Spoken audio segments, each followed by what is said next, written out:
Hello and welcome to the Daily Brown Bag. Today we're going to be talking about the results of Giving Tuesday. I'm Chad Hill and I'm joined by Adam Stetzer. Yeah, good morning, Chad. Welcome to the Brown Bag. We reported on Giving Tuesday back a month or two ago, and this is this cool new thing that just has started up. We all know about Black Friday, and of course Cyber Monday has become popular, and so Giving Tuesday was this idea that after shopping around Thanksgiving and on Cyber Monday, we all focus on giving back. And so it was pretty cool this year, Chad. Google and Mashable hosted a 12-hour hangout-a-thon to try to link donors to different causes. Facebook had a Giving Tuesday live streaming session.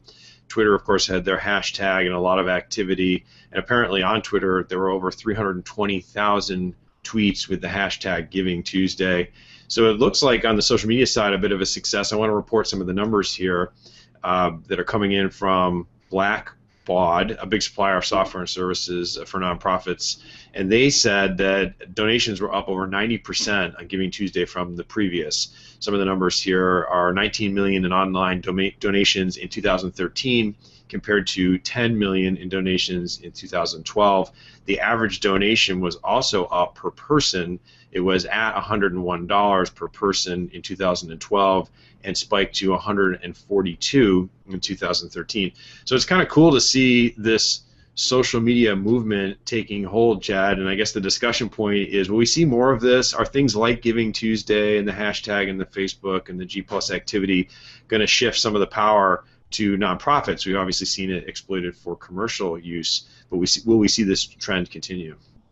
That's a good question. And I was reading something from the CEO of Blackbaud, and Blackbaud is one of the larger donor management tools that are out there, and they process a lot of those transactions that happened. And their CEO is saying that it's really going to take 5 years of these efforts and Giving Tuesday to see how it will change donating. But certainly that what's really interesting here is leveraging and harnessing social media to see how this really has changed the dynamic of giving. There were a couple really interesting examples where there was a group of organizations banded together in Baltimore and were able to raise, I think, $5.4 million by banding together and trying to leverage all their different donors and members of the different organizations together to give, and it was really a fantastic result.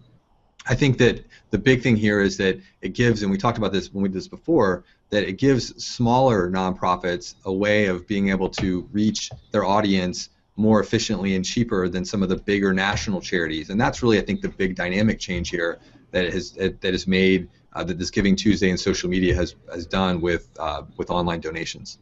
So that's interesting, Chad. So really we're talking about barriers to entry, and we make this argument all the time in terms of how smaller retailers, e-tailers can jump in, publishers, writers even, artists who make music can have avenues for distribution and publishing that were previously held by a few, sometimes monopolistic folks at the top.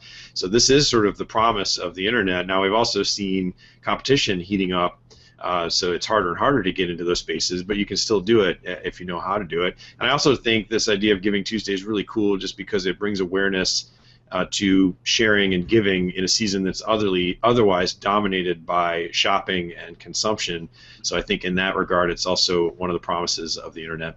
Well, it's good to be covering this, and I'm glad to hear it was a success. I think they're right. It's probably going to take 5 years to really catch on, but 90% growth is great, and that seems like a success this year. We're glad we could report it. That's our Brown Bag for today. Share some comments with us, and we hope you'll subscribe, and we'll be back here tomorrow.